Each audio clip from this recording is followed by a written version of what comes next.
What's up? My name is Casey. This is the Oracle Podcast. And today, your prophecy is Percy Jackson and the Olympians, Season 2, Episodes 4 and 5. Let's go. These are the best two episodes of Percy Jackson and the Olympians I've ever seen. Personally, I think that it is more fun than I have ever had in anything. So again, I really do think that it's amazing. Man, I really just want to shout out my absolute love for Percy Jackson and the Olympians. The amount of fun that I've had watching this show has been astronomical. The absolute, I don't know, it's been so good. I just absolutely cannot believe how much fun I have watching this show. One of the best parts about this show is the characters.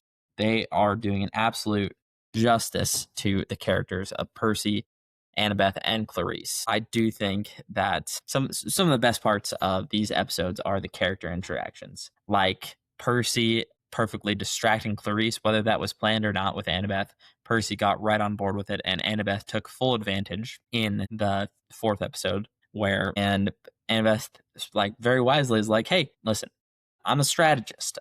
And Percy is a great navigator on the sea. Like you need us to navigate the sea of monsters. And Clarice is like, this is the guy who navigated this is like one of Napoleon's top strategists. And this is someone from the Confederate Navy, or this is like someone from the U.S. Navy, and like this is like a bunch of other stuff. And it's really just people going absolutely hog wild on it. So I do think that that is a really fun addition to that. I think that Clarice's crew having different groups of people in it is really fun because it adds a little bit of more, I don't know, it humanized them a little bit more before they got absolutely torn to shreds. And it also humanized them after because Clarice is getting humanized more. And then the fight with Scylla is absolutely amazing. I think that the allegory for the Odyssey is going so well because Clarice and Annabeth are having the exact conversations that they should when you are forced to choose between Scylla and Charybdis. Because what is the right choice? Is it right to likely lose your whole crew and your vessel and everything that you've worked for up to this point to try and get past the one monster? Or is it right to sacrifice 6 of your crew to this monster in order to get the rest of your crew past? It's this moral quandary that I think is such an interesting decision that they have to make. And again, Percy is further learning that that's not how the Sea of Monsters works. They are further learning that it's not just you can sail around them or you can sail past things. You have to face the obstacles and you have to face the trials in the Sea of Monsters, or else you won't make it through. And I think that that is a really cool way of doing that. So I think that's really fun. Um, Another thing that I really love about the fourth episode is the way that it ends. I love the way that Percy is holding the ship together. He's using his powers to try and do that. And the teamwork that is displayed between Percy, Annabeth, and Tyson in trying to hold the ship together is incredible because they are making those choices. And then and Annabeth's speech about human choices is incredible as well. The flashbacks to Luke, Thalia, and Annabeth when they were younger are amazing. The bracelet's sweet. The little hints at Rainbow are sweet. I think that the fourth episode is so good. Like I keep thinking of more things that I want to talk about with it because it is just such an incredible episode. One of my favorite things is they bring back I talked about my love for the sea shanty that they sing in the last episode, but the sea shanty is absolutely amazing. It absolutely bops. If you guys don't know my love for sea shanties by this point, I think it's time to get on board because sea shanties do rule. They're actually sweet. I really think that that is one of the strongest moments because it really does like humanize them, and it's a great easy change and adaptation that would make sense for this crew of sailors and people who are captaining this vessel to continue to sing a sea shanty about Elysium and sing it more enthusiastically after they have been properly motivated by Clarice. I think Clarice's arc towards leadership is really cool because, again, I think that less so in Greek times, but more in Roman times, Ares is like a more militarily sound leader. Like in Greek times, he was more of a anarchist, the fervor of war and the frenzy of battle. He's like the thrill, like if you guys have read the Stormlight Archives, he is like Odium or like the thrill in the Stormlight Archives, where he basically is an embodiment of chaos and of battle lust and of whereas in Roman times, when he's Mars, he is closer to what Athena is in Greek times. He's a competent military leader. So I think that it is kind of cool to see Clarice kind of embody the side of him that is closer to that. Another thing that I absolutely loved about episode 4 is how ambiguous they make the ending. I think that that is a perfect way to end that episode, because at that point in the book, it is kind of a cliffhanger. They're leaving you. You don't know what happened to Percy. You don't know what happened to Annabeth. You don't know what happened to Clarice. You don't know what happened to Tyson. And they continue to draw that out further into this next episode because they don't show Tyson.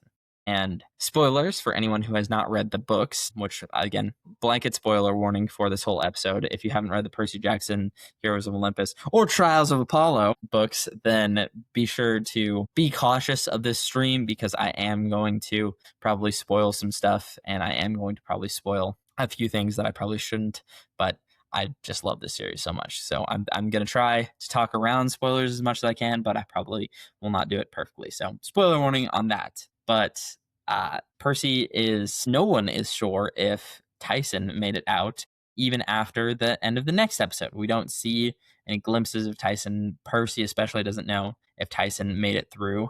And that's a big part of the visions that he sees in Cersei's mirror, is he doesn't know if Tyson is alive or not. And so that is a huge part in his conflict and his self-conflict that he's going through, is he doesn't know whether or not Tyson made it out of that ironclad. And Cersei herself confirms that they are the only two survivors. So in their minds, they are the only two people who made it out of the ironclad. And I think that is such a cool point for them to be at, because, again, it's just so interesting and so fun. This is a great adaptation. I really enjoy the way that they are doing it, and I think that episode 4 especially embodies that, where the little changes that they made really help to enhance the story and really help to bring it together. I think that another thing that I really loved is Luke having a personal beef with Camp Half-Blood before he even goes is an incredible touch, because he talked about this in an interview, and spoilers, but Luke's beef with the camp is that his mom tried to become become the Oracle of Delphi and failed, and so she's having visions of Luke's future in the present time, and that is throwing her mind out of whack. So she is basically crazy, and that's why he ran away from home. And so obviously he has a little bit of resentment towards camp and towards the people at camp because of that. And so he naturally shows a little bit of that anger and that rage that he likely has for a good reason towards Camp Half-Blood at this point. So he is not super thrilled about going to Camp Half-Blood at this point, because his mom was like, even though she was highly discouraged, like, and even though he is likely wrong for having those feelings, it is very understandable for him to have those feelings, because he is a young child. Like, he's a high school aged kid at this point. He also has the greatest emo haircut that I've ever seen. It's amazing. I absolutely love it. Anyway, that's besides the point. The point's over here.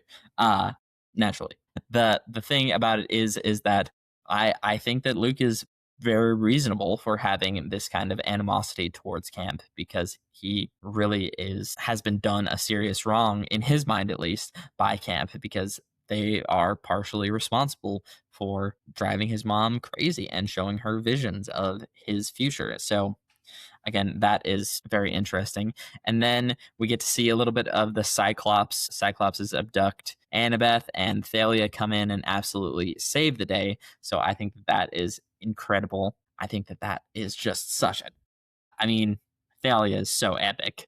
and her British accent is sweet, and I don't want to hear anyone say it. But does that mean, and again, spoilers, but does that mean that Jason is going to have a British accent too? I kind of hope that he does. I think that would be kind of sweet. A British Jason. What is that going to be like? Percy continues to be hilarious, and also him and Clarice, their kind of rivalry but turned friendship is incredible. Percy and Clarice's conversation about Clarice asking Percy how he got through his quest alive is incredible because, again, it's all about friendship.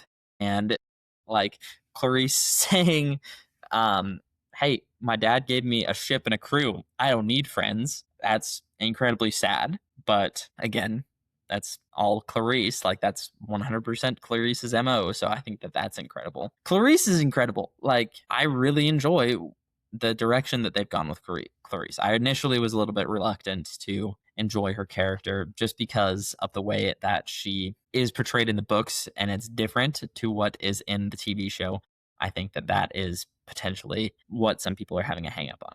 I've gotten to the point where the changes that they are making are good. I think that the changes that they have made, especially in these last two episodes, are positive changes. I think that it, for time reasons, for efficiency of storytelling reasons, and for a myriad of other reasons, I think that these changes that they make to the stories are positive changes, and I have really enjoyed them so far. I really think that Percy Jackson and the Olympians show is being handled very well for what it is. And I am super excited to see it continue. And with that, I will continue into episode 5.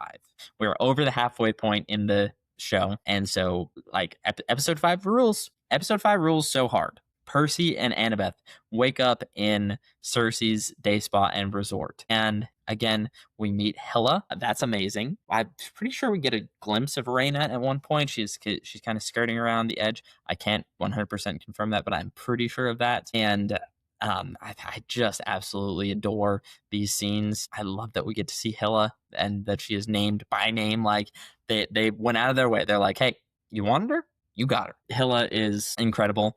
And so, side tangent here for a minute.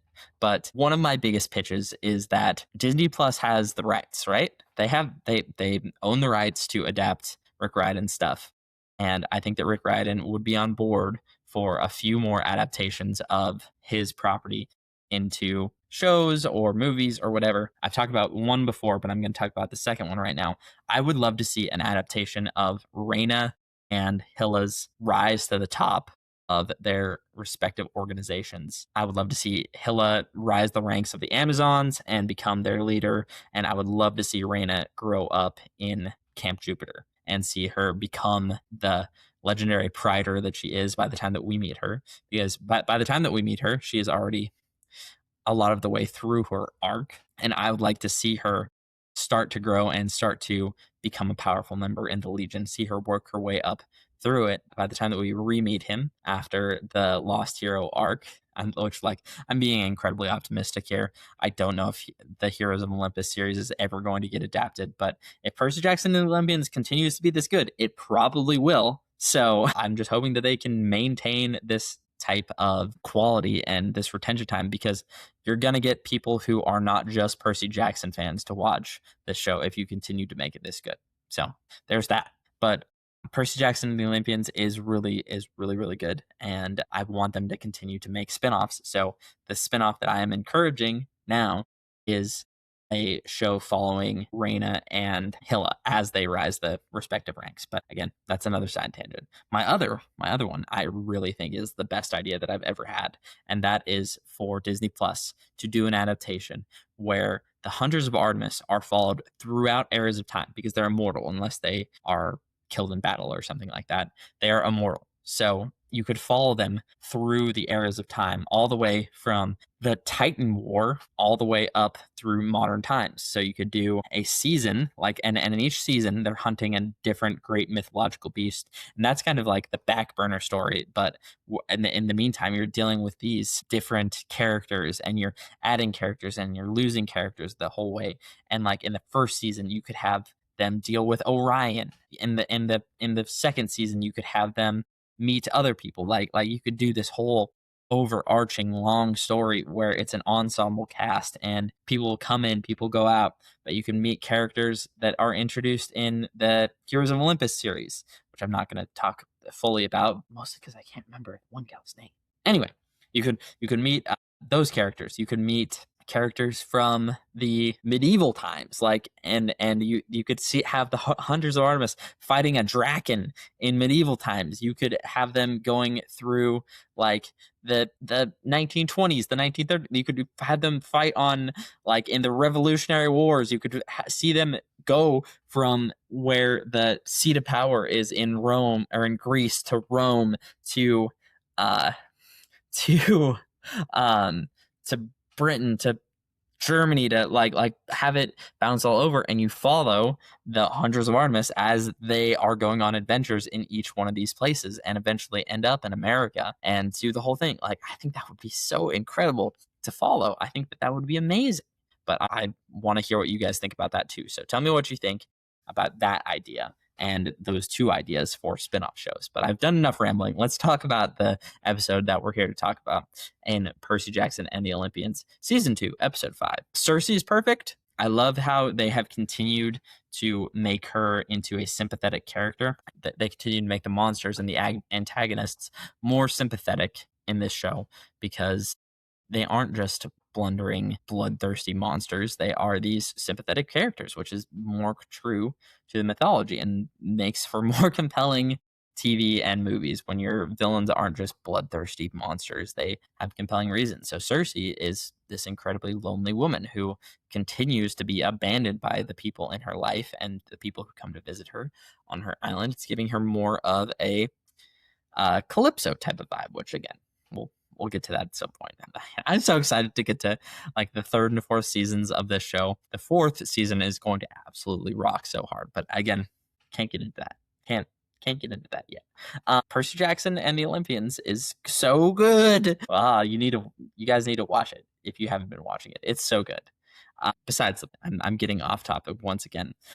Yeah, Percy Jackson and the Olympians is absolutely elite, and this episode is elite because Cersei uses the Sirens as kind of this litmus test to see whether heroes are ready to go on their quest or not. And that's kind of the change that they've made to this part to kind of condense these two parts of the book into one. And I think that this is an excellent change, efficiently telling the story of the two parts in a way that makes it more efficient storytelling wise. So we get introduced to Hela, we get introduced to Calypso, and then we get introduced to another gal. And it's kind of set up that, okay, you have to go through this whole course and you have to go through these whole lessons that that Cersei is instructing and teaching you on how to get past these sirens, because the sirens are kind of guarding her cove. And so you have to eventually leave and get through the sirens and not be tempted by their songs. And so Cersei is kind of teaching the this course on how to get past them and trying to help the heroes improve. But what she's not telling you is that her courses won't help you. You need this magical beeswax that she is hiding, that she has some of, to get past them. And so the sirens are basically her way of keeping people there and keeping people in her home. And every time that everyone starts to lose hope, she cheats. She gives a hero a little bit of the beeswax, the magical beeswax that she has, and lets them get past the sirens so that they can escape and that people continue to not lose hope. And that's so cool. Like, that's such a fun addition. I think that is really cool. And then Percy threatens to expose her secret if she doesn't let Annabeth pass, because Percy, again, is being the best friend / early boyfriend vibes at this point. Percy is letting Annabeth go through, and he is willing to stay. But Cersei then, after Percy threatens her, she turns him into a guinea pig. Excellent. And he is in with the other guinea pigs of the men there. So I think that this is another fun change to it. It isn't just sexist towards all the men. She doesn't just turn all the men into guinea pigs. She only turns like people who can't keep her secret. So I think that, again, that is such a fun addition to and change to the existing canon that is amazing. Like, I don't know how they keep getting away with it. It's such a good change. So I think that's a wonderful change. And did I mention that Percy and Annabeth are absolutely dripped out this whole episode? It's so fun to watch them be absolutely like Percy decked out in a chiton and Annabeth decked out in a dress, and like they are both looking absolutely stunning. So again, props to the wardrobe department and everything. They look absolutely amazing. Another thing that I wanted to mention is that Cersei looks amazing. Like, she looks great in this whole episode, and that's amazing. But after Annabeth slowly comes to the realization that the guinea pigs are the pigs from Cersei's original story. So she finds the multivitamins like she does and spills them into the pen with the guinea pigs, and they all come to life. And we get a little bit of some fan service there in the best possible way. We get Percy had befriended a guinea pig named Eddie, and he is Edward Teach, aka Blackbeard, and he gives Percy a share of the spoils, aka the celery. It's like, it's giving me goosebumps just talking about, because that's such a fun that's such a Percy Jackson moment from this show, and it's so good. I can't believe that we're seeing this on screen, and I can't believe that it's not a roller coaster. Why was it a roller coaster? I hate it. Movies are so bad. Why was it a roller coaster? Anyway, Jackson and the Olympians show is so good. I'm going to keep saying it because I have to snap myself into this reality. We are in a timeline where we got a good Percy Jackson and the Olympians show, and I am so happy for that and so grateful for that. We're in a new year, and Percy Jackson and the Olympians is good. Percy and Annabeth sail out on the island, and try and get past the Sirens. And Percy, it's backwards from what happens in the book, because Percy elects to be tied up to the mast while Annabeth remains untied and puts the wax in her ears. But this time it's not her wanting to find out what her fatal flaw is. Cersei revealed their fatal flaw to them, which is cool. Again, we get to hear her say the iconic line about Percy, that he would destroy the world to save his friends. And that part was absolutely gave me goosebumps as well. Like, they're cooking. They're absolutely cooking. They call them the cooks because they are absolutely cooking with this show. But back to the Sirens, Percy is tied to the mast, and Annabeth decides to take it upon herself that she thinks that she can beat the Sirens. So she goes on the island, and in her vision, she imagines that she tricks the Sirens, and she imagines that she stabs two of them, and the third one is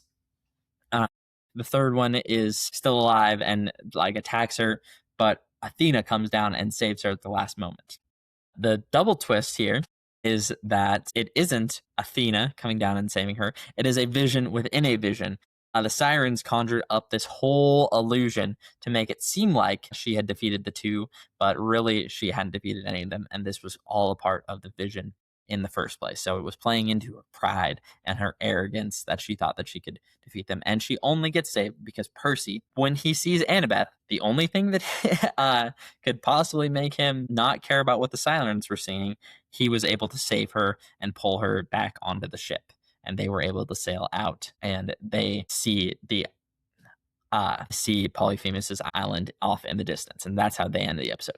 But at the same time that we were seeing another story. Clarice washes up on the shore of Polyphemus' island, and she sees the golden fleece up on the top of the mountain, and she's immediately caught in a trap. It is almost hilarious. And so Polyphemus comes, takes her, and puts her in the same cave with Grover. And and Clarice is very gung-ho about, okay, well, I need to sharpen this stick into a spear. But Grover eventually convinces her to work together with him to turn the net that Polyphemus brought her in into a rope ladder, and to be able to escape using the tree that is holding the golden fleece. So they're trying to do that. It inevitably ends up failing, and they're both taken captive by Polyphemus. And It is revealed here that this is another change for the book, that Polyphemus is a lot smarter than Grover and everyone was giving him credit for. He realized that Grover was not a female Cyclops. He realized that he was a satyr playing disguise, but he was trying to lure more people to his island. And so he played along and he played the dumb beast. And again, it is humanizing and adding depth to these characters that were previously just villains. Polyphemus has not had an easy life himself. His goats his sheep gets killed by Odysseus, and then he gets blinded, and then he gets blamed for the whole encounter. And like it's this whole thing. Like obviously, probably not a great guy, but he is a lot more humanized in this than he is in a lot of instances, especially the book. So I think that this is again a incredible way to adapt the book because it's not the same story. It's not exactly the same. But honestly, it is an incredible way to do it. And if we're not going to get a shot for shot adaptation, then I am so glad that we are getting this because it is so good. Genuinely. I love this show so much. What else is there to talk about with these 2 episodes? That is it for my thoughts. If you guys have any thoughts, please be sure to leave them down in the comments down below. And let me know. There will be a poll if you watch this on Spotify. Please answer the poll and tell me who is or which character is your absolute favorite from this point. Percy, Annabeth, Grover, Clarice. Who is your favorite character from these 2 episodes? I want to hear from you guys. And if you guys have any more thoughts about these episodes or the show in general, please be sure to leave them down in the comments down below. Hopefully, I can continue to make more episodes. My main job is getting a little bit busier this time of year, but hopefully I'll be able to make episodes until we get done with the season for the next 3 weeks. That's kind of my goal, is to get 3 more episodes out, 1 episode a week about an episode of the show coming out. As you guys have probably seen, I got sick and Christmas happened and all that stuff. So I wasn't able to put out an episode last week, but my goal is to put out 3 more episodes for 3 more weeks. But we'll see what happens. A little bit of other nerdy stuff that I have liked recently. I watched the first half of Stranger Things. I haven't watched the second half yet. I've heard mixed reviews on the second part, and by now the finale is out too. So I've been religiously staying away from any spoilers on that. I've been like Neo in the Matrix, just dodging spoilers. But that has kind of been, I'm really excited to watch that. Me and a couple of friends have been watching that since it started coming out. So I'm really excited to watch that with them on Saturday. And then the other thing that I'm really excited for, or that I really loved, was Avatar Fire and Ash. Avatar Fire and Ash is an incredible movie. It is a 9 out of 10. It definitely has its problems. It is not a perfect movie by any means, and I do think that it has its problems, and I understand why some people do not enjoy it as much as I did, but honestly, I loved the first 2 Avatar movies. They're in my top 10 favorite movies of all time, both of them, and so this movie was right up my alley because it really did take the parts from the previous Avatar movies and turn them into just an incredible film. Made me laugh. It made me cry. The spoiler alert, there's a part where a character is contemplating self-harm and he inevitably decides to not, and then he is later joined by a few other characters, and that part made me absolutely bawl my eyes out. I love that scene. It is one of the most impactful and moving scenes that I have seen in a movie in a long time. There are some hilarious parts, but again, this movie is not without its issues. And one of the biggest issues is that it is highly derivative of the last 2 Avatars. And if you did not like the Avatar Way of Water because it was like the first Avatar, then you probably really won't like this movie.